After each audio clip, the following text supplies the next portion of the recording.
it's 36 long years ago, but it's as fresh in my mind as if it just happened. I only have to touch this scar on the back of my head, and it brings back memories. On April the 9th, way before Orgreave, I was walking away from a picket when a copper decided to smash the back of my head in. I was never arrested. This was the funny thing. I ended up with 2 criminal convictions, but never being arrested. All I was thrown in back of a police van, where a kindly police sergeant told me they were going to let me bleed to effing death. They eventually took me to hospital and persuaded a surgeon to sew me up without anaesthetic. And when people say to me, you know, why are you still angry? Well, if that's not enough to make you bleeding angry, then I don't know what it is. I was told I was being charged with threatening behaviour, and if you think about it, threatening a police truncheon with the back of your head must be quite a serious offence. But I was put on bail conditions. Like I'm not alone in this. There were 11,000 of us arrested in that dispute, something that, you know, takes a lot of comprehending. The population of a small town was arrested and criminalised just for wanting the right to work. And I was put on bail conditions that stopped me going near any British coal property, stopped me picketing, stopped me doing anything. The most harrowing thing, though, is I ended up with severe concussion, and a friend of mine who was a doctor came out to visit me in my police cell and said I should be in hospital, and they decided that they weren't going to do that, and so they called out a police surgeon who said, yeah, he's got severe concussion, give him 2 aspirin.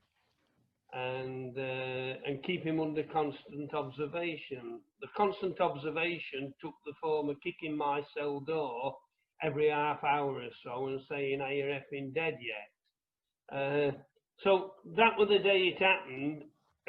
Almost to the very day, 36 years ago, I appeared in Chesterfield Magistrates Court in front of a retired judge called the Stipendiary Magistrate. And when I was there,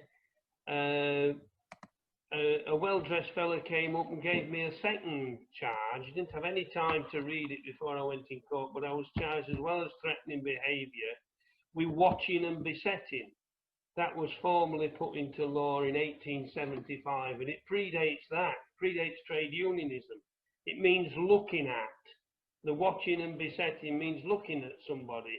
So I've got a criminal record for threatening a copper's truncheon with the back of my head and looking at it with the back of my head. Now, I know in Labour movement we sometimes need eyes in the back of our heads, and I suppose I'm living proof of that.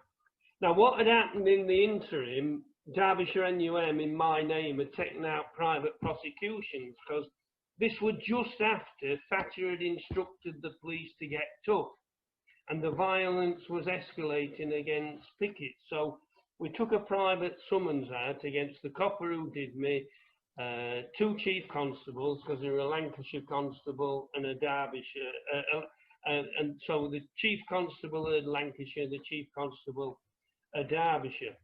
Now, when I appeared in court, in order to kill them private prosecutions, they got to find me guilty.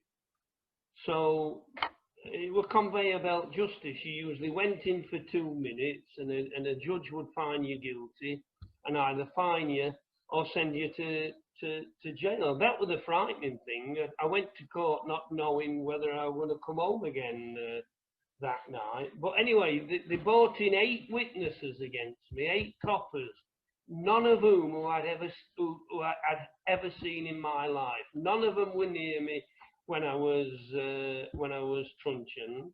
There was the copper who truncheoned me, who under cross-examination admitted truncheoning somebody, but it wasn't me. So the fact that it was spattered with my blood and everything counted for nothing. But each witness told conflicting stories. One told about me, and listen, I'm a miner. Can you imagine me standing at the front of a picket line and saying to 200 or 300 miners, "Come on, let's get them, chaps"? I mean, we obviously talk like that in pit. So that's what I said to incite this trouble. I obviously said it with back of my head as well. So and this first copper said, and I was instantly recognisable. In them days, my hair were a different shade of blonde to what it is now, and it was a bit like Tosh McDonald's. It were long, only it suited me better. And they all said, oh, his long blonde hair was illuminated in the pit floodlights. So then we proved that the pit floodlights had been sabotaged an hour earlier. So he goes out and says to him, don't mention the floodlights, don't mention the floodlights. So copper number 2 comes in and says, I recognise Mr. Dunn because of his long blonde hair and the camouflage jacket he was wearing. So we produced a little black bomber jacket, still covered in my blood, that I was wearing.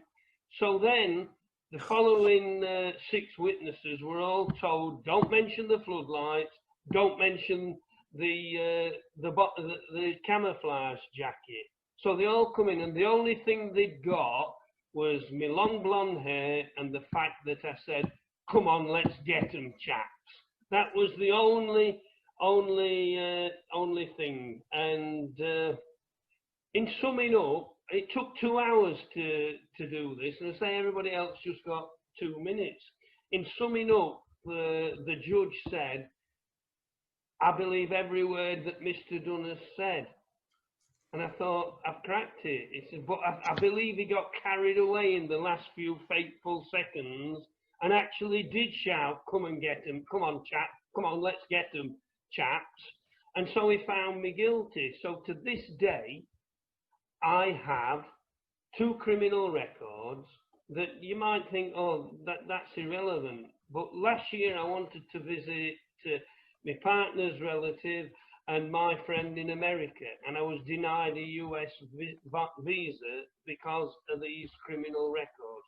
That's why I'm involved in Orgreave campaigning, because if we can open the door just a little bit on what happened at Orgreave, which is well documented about the police riot, if we can throw some light on that, then it opens the door for cases like mine to be exposed. But the funny thing is, 2 years ago, I put a freedom of information requesting to Derbyshire Police, asking for all details of my arrest and conviction. And I got the response back saying, there's no record of it. So whether it hit me that hard, I dreamt everything, I don't have an idea what went wrong. But you would imagine that if somebody was suing your chief constable, if somebody had gone to the lengths of having a private prosecution, that there'd be a record of that somewhere.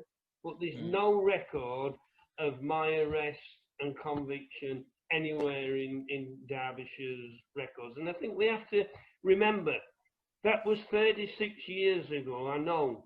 But all we wanted was a job. We wanted to protect our industry, protect our communities, and we wanted the dignity of a job.